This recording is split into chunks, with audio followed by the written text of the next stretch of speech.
বিসমিল্লাহির রহমানির রহিম। সর্বপ্রথম আমি আমার সর্বোচ্চ নেতা মরহুম জিয়াউর রহমানের আল্লাহ তাআলার কাছে দোয়া করছি সে যেন জান্নাতবাসী হয় এবং সে জান্নাতবাসী অবশ্য হবে এই জন্যেই সে একজন শহীদ।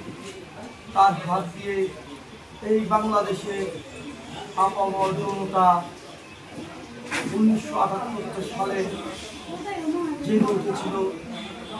এই আজকের এই দিনটা 47 বছর আগে এই দিনে আমাদের নেতা মরহুম জিয়াউর রহমান করেছিল এবং গণতন্ত্র পুনরুদ্ধার করেছিল। যে গণতন্ত্র বিলুপ্ত হয়ে গিয়েছিল ফ্যাসিবাদ আওয়ামী লীগের মাধ্যমে, সেই আওয়ামী লীগকে ছাত্র জনতা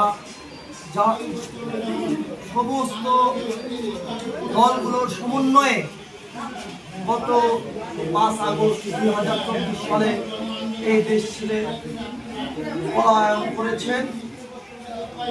আমাদের সেই ছাত্র জনতা যারা এই আন্দোলনে নিহত হয়েছেন, শহীদ হয়েছেন, তাদেরকে আমরা শ্রদ্ধা জানাই এবং আজকে আমাদের কেন্দ্র ঘোষিত 3 তারিখে সারা বাংলাদেশে ন্যায় আমাদের বলন্দ উপজেলা আমাদের সর্বোচ্চ নেতা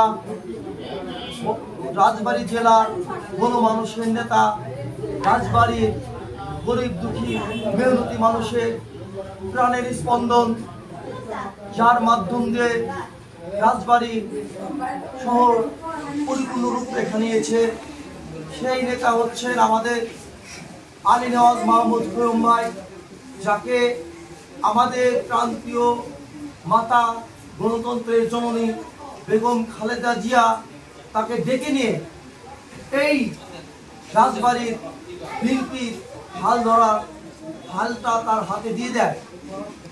বিগত দিনে আমাদের এই রাজবাড়িতে তার আগে যারা নমিনেশন পেয়েছিল তারা কেউই বিএনপি এমপি হতে পারেননি একাধিকবার।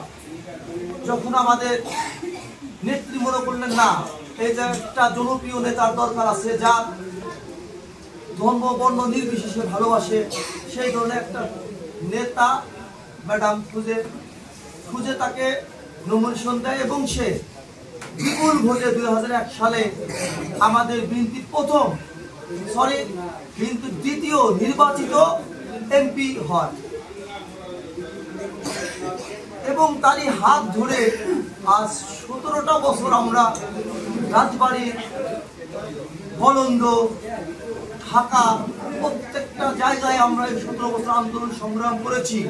সেই আন্দোলন সংগ্রামের মধ্য দিয়ে আমাদের 5 তারিখে 2024 আমরা জয়ের মুখ দেখেছি এবং আমরা আশা রাখি আমাদের এই আগামী নেতা আলী নওয়াজ মাহমুদ খোয়ম সাহেবের মাধ্যম দিয়ে এই রাজবাড়ী জেলা আবার পুনরায় রূপরেখা নেবে।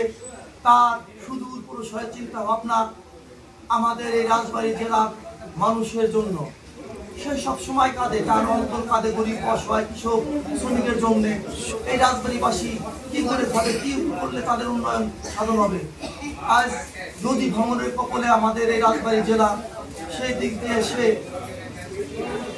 সর্বোচ্চ লবিং চালাচ্ছে যাতে আমাদের রাজবাড়িতে বলন্দ পাটুরিয়া একটা পদ্মা সেতু হয় এবং আমাদের পানির সমস্যা তাদের দূর হয়, সেই জন্য একটা ব্যারেজের চিন্তা ভাবনা করেছেন।